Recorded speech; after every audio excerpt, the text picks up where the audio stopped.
Hello and welcome to part 2 of the Gundam Battle Assault 2 Basic Guide for the Dark Gundam. If you haven't seen part 1, please do so. The link will be in the description so it'll be easier to find. In part 1 we went over the move list and some basic combos, and in part 2 we're going to go over usage and strategy.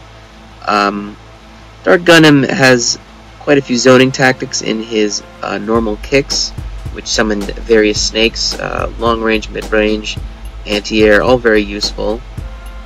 His jumping light kick is a very interesting and useful projectile. His light punches are decent, they're not that great.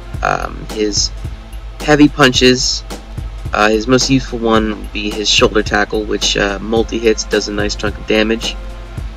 Easy to combo into and from the Mega Special. Or combo into the Mega Special, I'm sorry.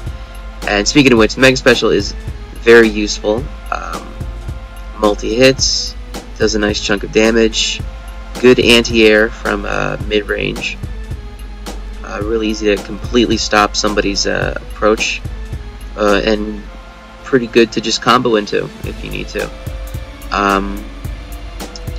For specials, his rushdown punch is a very good close-range attack. It's difficult to combo into, and even if you do, your opponent will fall out of most of the hits, which kind of sucks.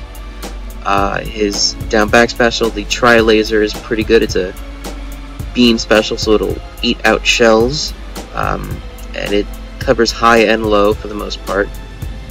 His lightning hand attack is like this weird mid-range beam.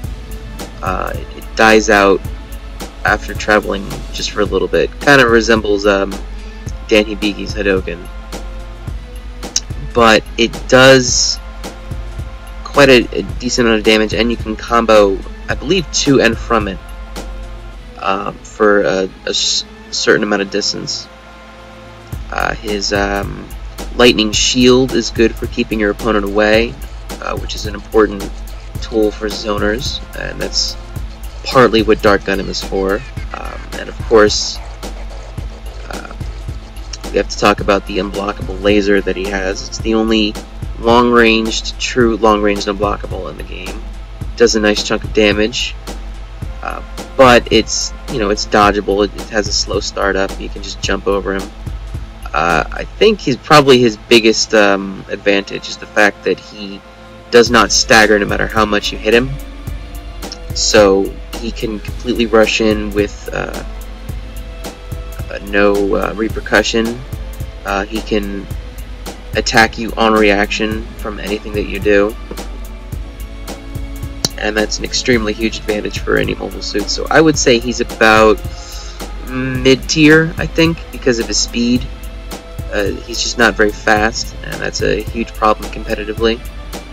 A lot of his normals are kind of wonky and aren't very effective, and I think his infinite hyper armor gimmick and his unblockable laser gimmick probably be chewed out by experienced players in real competitive play, I think.